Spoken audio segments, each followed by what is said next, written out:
네, 이번에는 민주당으로 가겠습니다. 조만간 선대위 출범한다고 하는데요.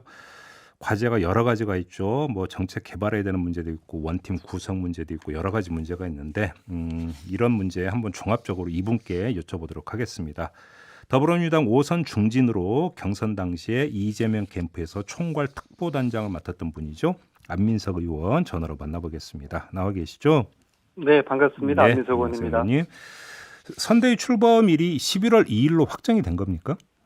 예, 일단 그렇게 보시면 될 것 같고요. 네, 일단 출범하고요. 네. 이후에 좋은 분들을 계속 모셔서 채워갈 것입니다. 그럼 혹시 그 공동 선대위원장에 예. 그 당 밖에 깜짝 인사가 나올 수도 있는 겁니까?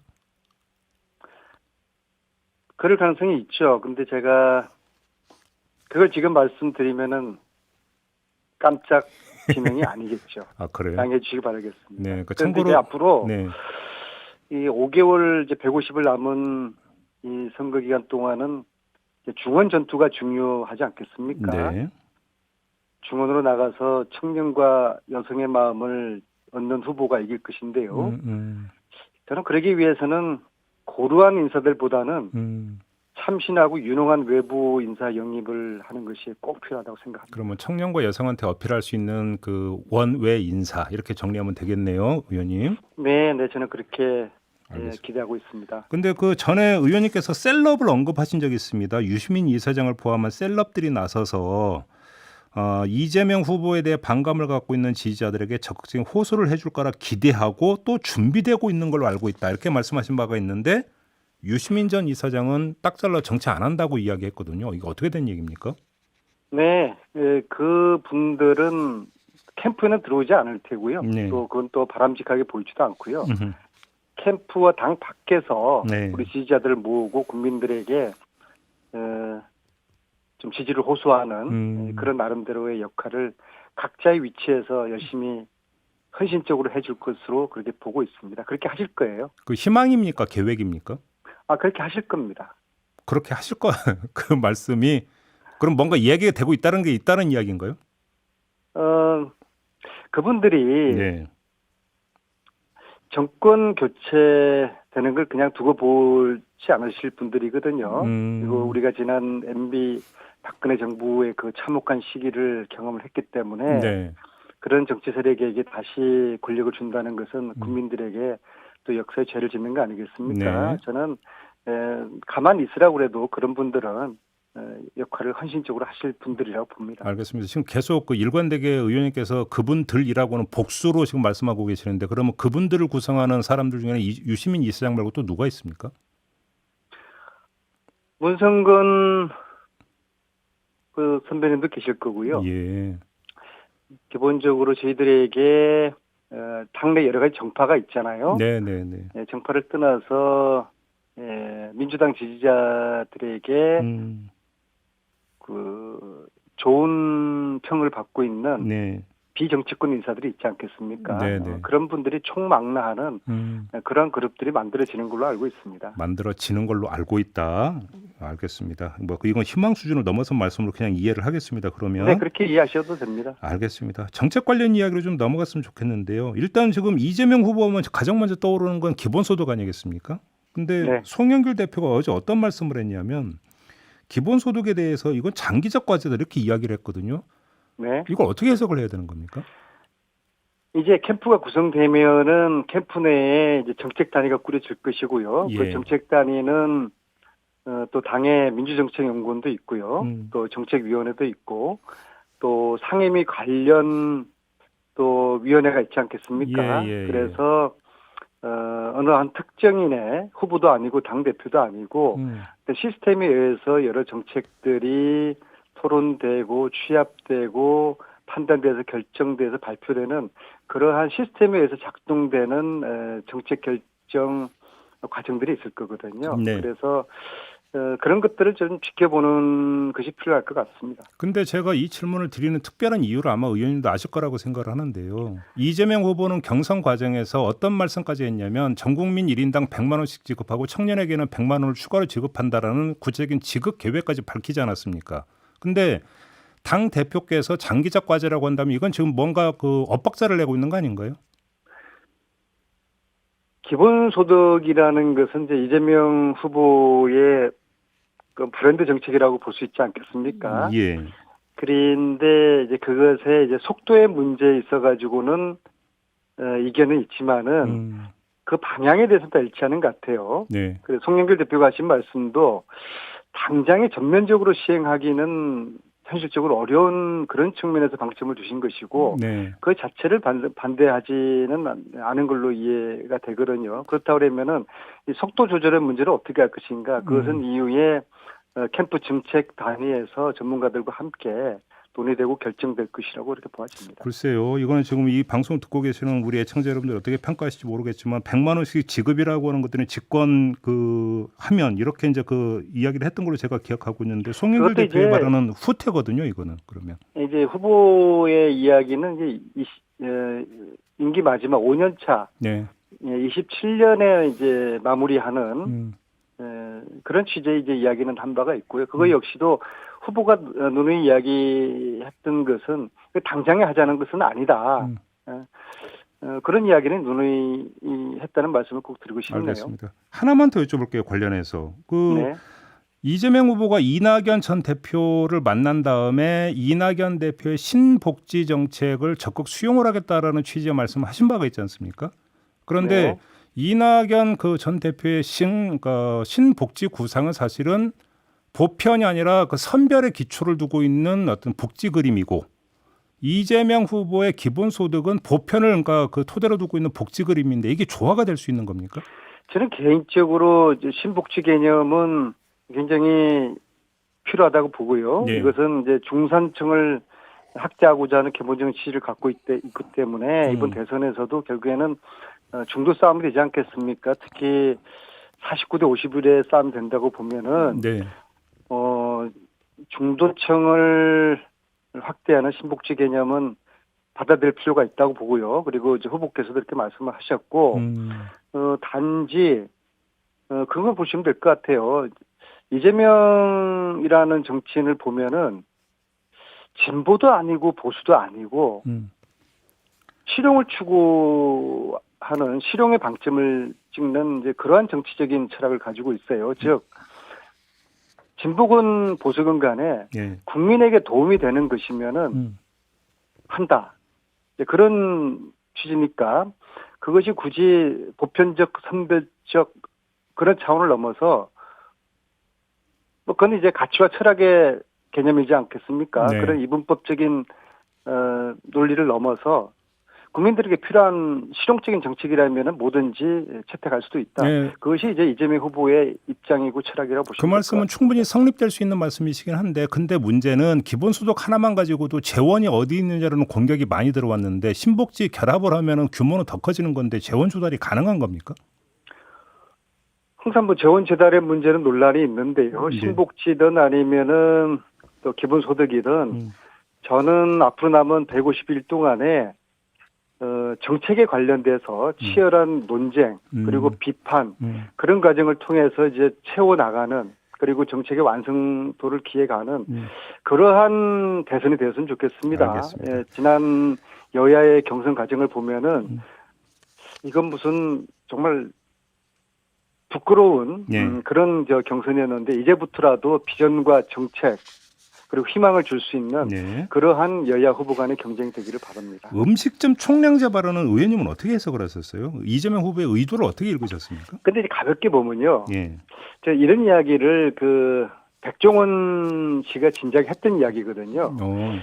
그때는 아무런 거부감이 없었어요. 근데 백종원이 하면은 옳고 이재명 후보가 하면은 비판을 받아야 된다. 예. 거기는 동의하지 않고요. 예. 그리고 사실 우리가 음식점 말고도 소상 자영업자들이 전 세계에서 가장 많은 비율을 차지하고 있지 않습니까? 예. 경제활동 인구의 뭐 25% 정도가 자영업을 하는 분이라고 하는 것은 이걸 그대로 둘 수가 있는 문제인가. 그래서 어느 정도 시장 경제 질서를 인정을 하고 존중을 하면서도 네. 이것을 그대로 둔다는 것은 참 저는 문제라고 봐요. 그런 그래요? 차원에서 예. 네, 문제 제기 차원에서 한 이야기가 예.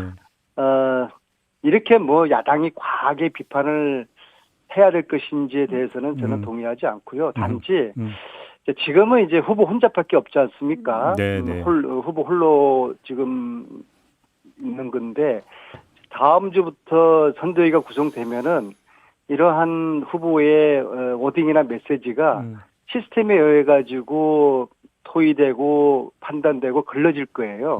그래서 이제 이런 다수의 이제 혼란은 앞으로는 이제 없을 것이다. 이후에는 정제된 후보의 이제 메시지를 기대하셔도 좋을 것 같습니다. 근데 그 오늘 아침 조간을 보니까 보수 언론 중심으로 이 관련 발언하면서 이재명 후보가 언급했던 불나방이라고 하는 비유적 표현을 문제 삼고 나왔던데요. 이건 어떻게 받아들이세요?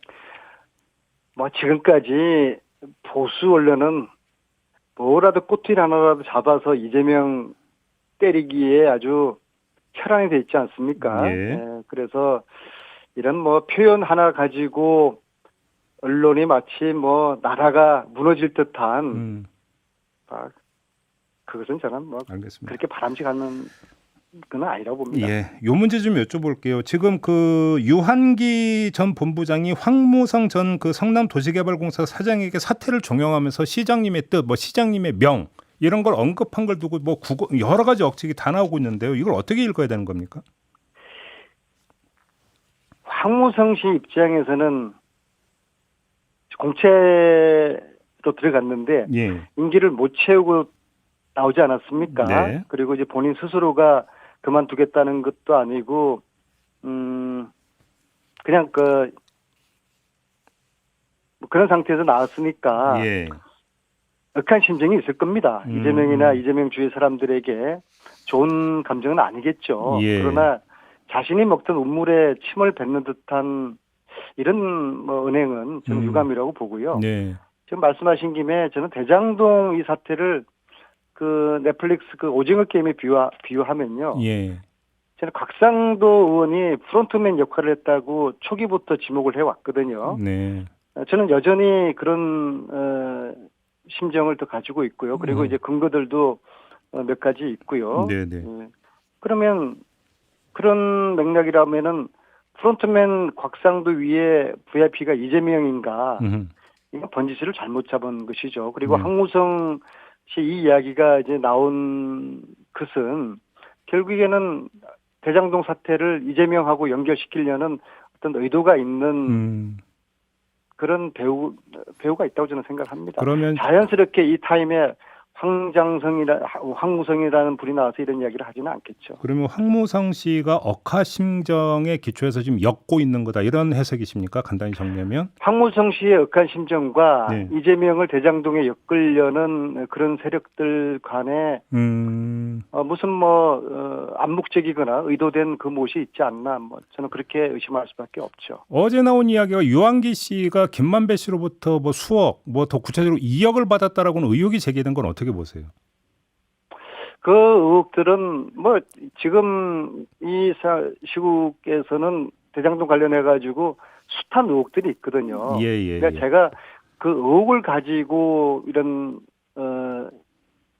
라디오 인터뷰에서 공개적으로 제 의견을 이야기하는 것은 적절하지 않다고 보고요. 그래서 수사가 빨리 좀 진행이 돼야 되는데요. 너무 지금 아주 지지부진하고 느린 고구마 수사가 진행되는 것 같아요. 9월 11일 이후부터 지금 거의 한 달이 다 돼가고 있는데요. 왜 그 김만배나 남욱이나 또 정용우 같은 이분들은 대장동의 깐부들이거든요. 깐부 동맹인데 이 동맹이 자연스럽게 말맞추기 하고 있고 점거인멸할 수 있도록 너무나 넉넉한 자유로운 시간을 주는 것이 과연 국민들 보실 때 이 수사를 지금 제대로 할 의지가 있는 것인가. 그리고 제가 볼 때는 이 대장동 판도로 상대를 여는 핵심 중에 한 분이 있어요. 그게 뭐냐 그러면은 정윤의 최순실의 변호사였던 이경재 변호사가 이 화천대유의 거의 첫 번째 고문이었던 것 같아요. 15년 9월 1일 날 고문을 시작했다고 하시니까는요. 이분이 누가 추천해서 왜 여길 갔으며 어떤 역할을 했는지 이거를 수사당국에서 밝히면은 대장동 오징어 게임의 VIP를 확인할 수 있는 예. 첫 번째 관문이 될 텐데 아직 이경재 변호사는 수사조차도 하지 않고 있지 알겠습니다. 않습니까? 근데 의원님 관련된 거 하나만 여쭐게요. 그 남욱 변호사 처남이 의원님 보좌 중이라는 사실이 밝혀져서 의원님 이게 도대체 무슨 신의 장난이냐 뭐 이렇게 말씀하신 적이 있잖아요. 그럼요. 뭐 전혀 몰랐다는 이제 말씀이셨는데 네. 그 다음에 일각에서 어떤 의혹을 제기를 했냐면 이 남욱 변호사 처남이 곽상욱 오산시장의 캠프에서 회계를 담당했고 이 곽 시장하고 의원님은 오산중 동기로 막역한 사이인데 모를 리가 있겠느냐 이런 의혹을 제기한 목소리가 있었는데 어떤 말씀 주시겠습니까? 남욱 변호사의 처남이 그 두 사람의 관계는 제가 이제 최근에 알게 되었고요. 네. 그리고 남욱 변호사의 처남이 3년 전에 제 사무실로 들어왔는데요. 그 과정을 제가 지금 상세히 지금 복기를 하고 있어요. 이게 이제 우연의 일치인지 아니면 그 무엇이 있는지. 근데 현재까지는 그냥 자연스러운 그런 과정이 있었고요. 네. 누군가가 그 비서를 이제 추천을 했어요. 그리고 저도 자연스럽게 그걸 수용을 했고요. 네. 그 과정은 별 문제가 없었던 것 같고요. 그다음에 오산시장과 저는 어릴 때부터 친구 그건 맞습니다. 네. 맞는데 그런데 오산에서도 성남의뜰과 같은 운암의뜰 이게 이제 개발 중에 있는데요. 네. 왠지 모르게 지난 2, 3년 동안 이 문제 관련해 가지고 시장님께서 저에게 단 한마디도 상의를 한 적도 없고 오산시청 관련 공무원들도 저한테 단 한 번도 브리핑을 한 적이 없어요. 네.